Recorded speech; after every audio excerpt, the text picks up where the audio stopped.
पर जो जीवधारी पैदा होता है उसे एक काल अवधि बाद मौत की देवी अपने आगोश में ले लेती है।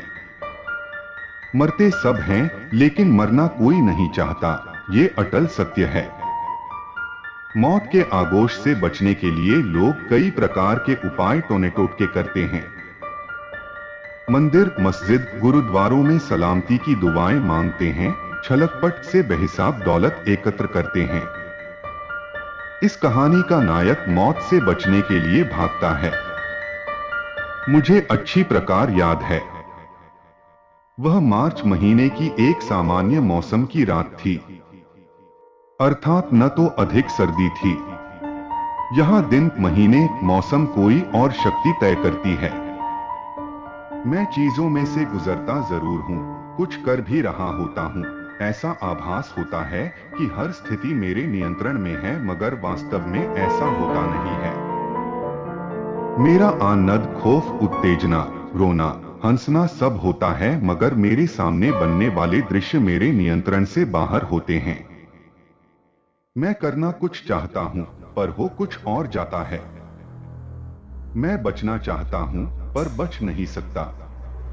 भागना चाहता हूं, पर भाग नहीं सकता। ऐसा नहीं है कि मैं भागने के लिए हाथ पैर नहीं मारता। मैं पुरजोर कोशिश करता हूं, पर जितनी भी कोशिश करूं, मेरी क्रिया स्लो मोशन में बदल जाती है। बस बचने का मेरे पास एक ही उपाय होता है, और वो है सपने से बाहर निकलकर हकीकत की दुनिया में आ जाऊं। पर यह सब मेरे लिए आसान नहीं है। काफी देर तक ऐसे होता रहता है जैसे किसी ने कोई वाक्य बोल दिया या कोई मेरे पास आकर खड़ा हो गया। कुछ परछाइयां सी भी एकाएक चलकर गायब होने लगती हैं, फिर एक नया आकाश खुलने लगता है। मैं एक नई दुनिया में प्रवेश करने लगता हूं। आज कंबल फैक्ट्री में काम करने के बाद मैं हर रोज की तरह घर आ गया। रात का भोजन करने के बाद नित्य की तरह पत्नी के पास बेड पर बैठ टीवी पर अपना पसंदीदा नाटक देखने लगा। वहां मेरे दोनों बच्चे मेरे पास ही खेल रहे थे। आज दिन भर काम कर मैं बहुत थका हुआ महसूस कर रहा था। शीघ्र ही मुझे नींद आने लगी। नींद आने के बाद मैं एक ऐसी दुनिया में पहुंच गया जिसके बारे में कुछ पता नहीं था। उधर से डरावनी भूतिया आवाजें आ रही थी।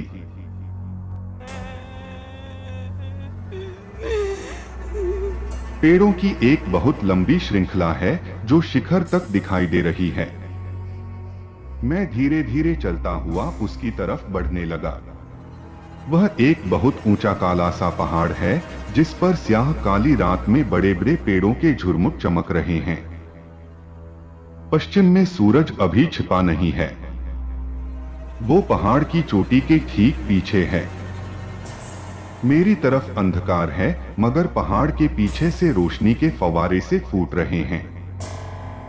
जैसे जैसे सूरज नीचे और नीचे जा रहा है, वैसे वैसे अंधकार भी बढ़ता जा रहा है।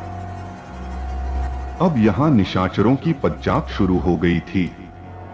वे अपनी खोहों से निकलकर पेट की आग शांत करने के लिए खाना तलाशने लगे।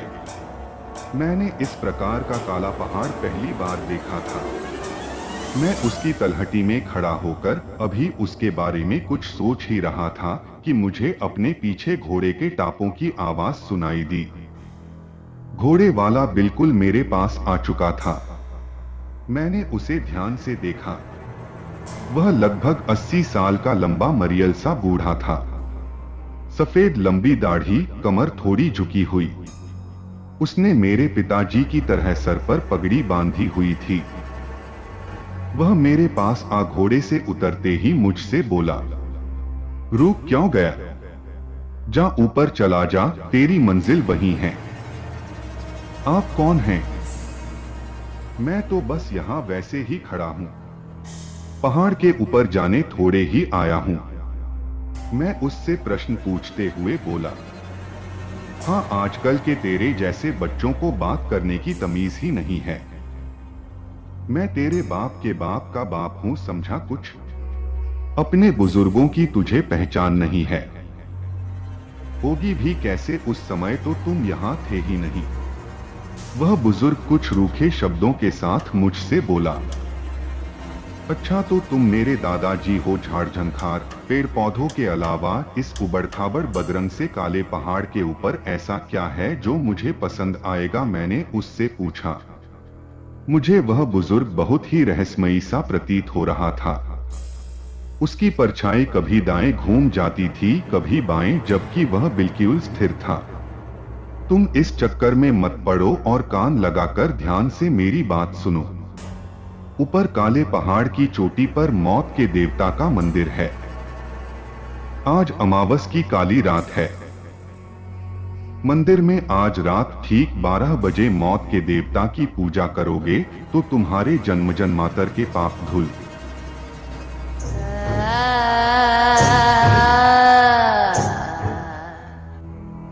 मरने के बाद तुम प्रेत योनि में नहीं भटकोगे, सीधे स्वर्ग में तेरा निवास होगा। तुम ऊपर चढ़ते जाना, रास्ते में बहुत कठिनाइयां आएंगी। झाड़-झंखार तेरा रास्ता रोकेंगे, चाहे कुछ भी हो डरना नहीं। पीछे मुड़कर बिल्कुल भी मत देखना। वह बुजुर्ग जो कि मेरे दादा का भी दादा था, मुंह से बोलता जा रहा था और जमीन पर पड़ती हुई उसकी काली परछाई मुझे ऊपर चढ़ने का इशारा कर रही थी। मैं भूत प्रेत, देवी देवता, स्वर्ग नरक में विश्वास नहीं करता। ये कुछ नहीं होते, बस अंधविश्वासियों के विचार मात्र हैं, जो कुछ लोगों का पैसा कमाने का धंधा। दादाजी हैं, आप कह रहे हैं तो मैं ऊपर जाकर पूजा कर आता हूँ, इसमें कुछ हर्ज भी नहीं है। मैं दादाजी से बोला, अब मुझे लगता है तेरा दाना पानी उठने वाला है। वो ऊपर बनी पगडंडी देख। तुम ऊपर जाते हो या नहीं? तुम समझते क्यों नहीं? एक बार वहां गए तो फिर बार बार जन्म लेना नहीं पड़ेगा। तुम मुक्ति पा हमेशा के लिए अमर हो जाओगे। बस अभी चल दो। दादाजी इस बार अपने हाथ से पहाड़ पर पेड़ों के झुरमुट में सांप की तरह बल खाती हुई ऊपर जाने वाली पगडंडी की तरफ इशारा करते हुए गुस्से से बोले, हाँ जा रहा हूँ। कहते हुए मैं उस पगडंडी का अवलोकन करने लगा जिधर दादाजी इशारा कर रहे थे। दादाजी के स्वर में न जाने कैसी शक्ति थी कि फिर मैंने बहस करना उचित नहीं समझा। मैं पलटा और पहाड़ पर बनी पगडंडी पर तेजी से ऊपर चढ़ने लगा। मैंने काफी ऊपर जाकर नीचे झांक कर देखा कि दादाजी चले गए या वहीं खड़े हैं। ओह, वे ये क्या कर रहे हैं? मेरे मन से अन्यासा ही विस्मयकारी शब्द निकले। नीचे जहां मैं और दादाजी बातचीत कर रहे थे, वहां से नीचे बहुत गहरी खाई थी।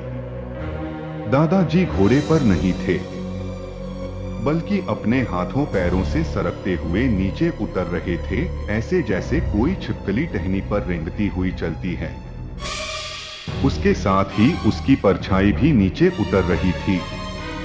जमीन पर दादाजी के हाथ पैर चलाने की मुद्रा और परछाई अलग थी, ऐसे जैसे दोनों अलग अलग हों।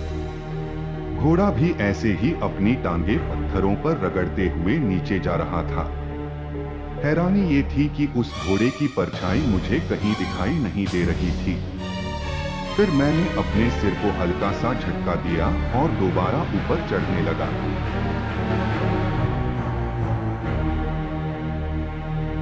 मैं किस दुनिया में पहुंच गया? क्या है इस दुनिया का राज? क्या होगा आगे? जानने के लिए हमारे Hindi horror story YouTube channel को सब्सक्राइब करें। धन्यवाद।